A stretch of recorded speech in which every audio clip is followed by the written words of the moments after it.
Joining me live now is One Nation Senator Pauline Hanson. Senator, thank you for your time today. Now, this week, One Nation planned to slash up to $90 billion from government spending. You're taking this initiative to the federal election in order to put back $40 billion, which is almost half, back into Australia's pockets to generate a long-term economic growth. Now, can you explain why you've chosen to put forward this plan? It concerns me greatly the way the country is going. By putting this plan forward, we're fighting for Australia's future, we're slashing government spending, we're actually making a bold move that the other major political parties won't do. It's about putting money back into the pockets of the Australian people. So I suppose what I need to tell you is that, I travel around the country, people are struggling with the cost of living. I've got people living in their cars, they can't have the health care, what they need. The waste of money that's happening from the government is unacceptable any longer. So these policies, I hope to actually implement them, working with the government of the day, if we have the balance of power, especially in the Senate. Now, Senator, by slashing government spending by almost half the amount, where are you proposing the money be redirected and what changes are you wanting to bring to the Australian people?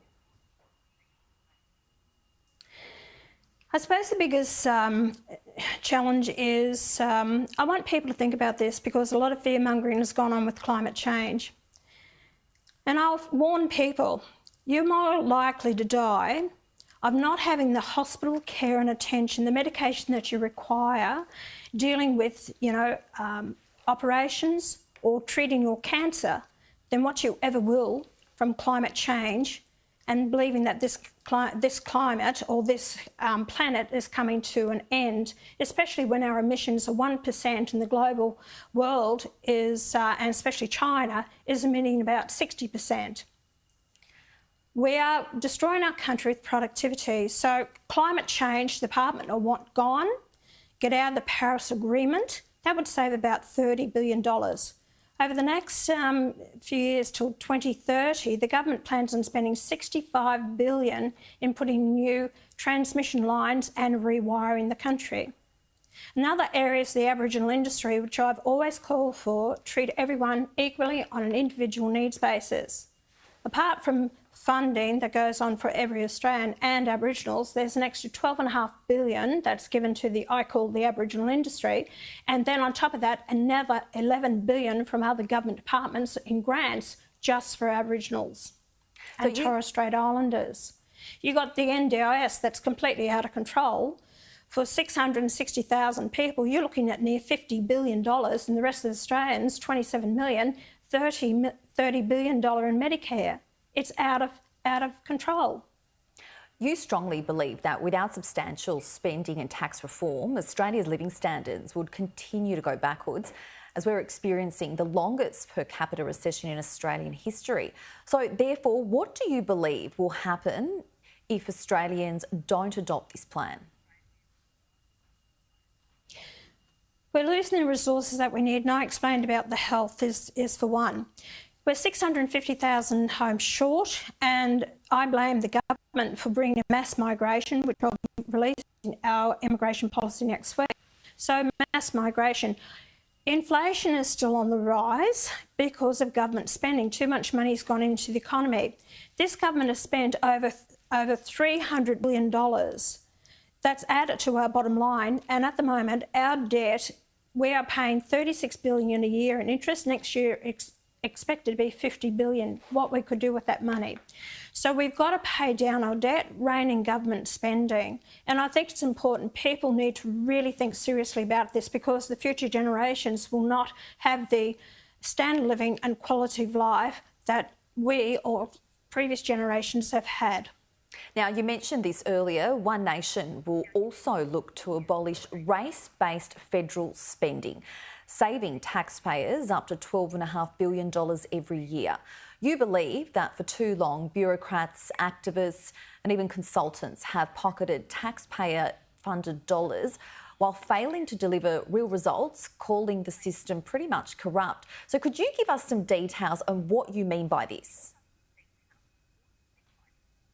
Well, the NDIS is not run properly.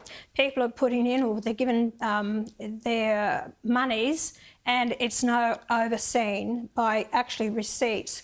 We know that it is being corrupted by people, organisations that are actually taken out of the tune of billions of dollars a year out of the NDIS. It's a scam that's going on.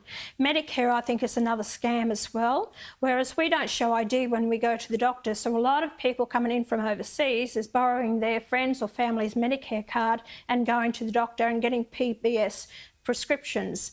TGA, the Therapeutic Goods Organisation, needs to be rolled into the health department. That is basically funded by the pharmaceutical companies and government, mainly the pharmaceutical companies. We need to examine these drugs and the high cost we are paying on the PBS scheme, and some of them are over $1,000 for a packet of these drugs, where we could actually give it by a generic brand that's not patent anymore. So there are a lot of areas, climate change and the scam that's been on hydrogen, that Chris Bowen keeps pushing about hydrogen, which is pie in the sky dream. We cannot have hydrogen. It costs more in electricity to produce hydrogen and the storage of it. So all these things is complete waste of money, and that's what I want to rein it in. The educational department, it's duplication. That needs to be given back to the states to run the education, because I'll ask people, our kids are behind their counterparts in maths and science in year 15 roles, than Singapore and China. We're going backwards in education. It's terrible. So a lot of things need to be completely overhauled, what is happening in Australia, and that's due to our governments and our politicians. Senator Pauline Hanson, always a pleasure. Thank you for your time. Thank you.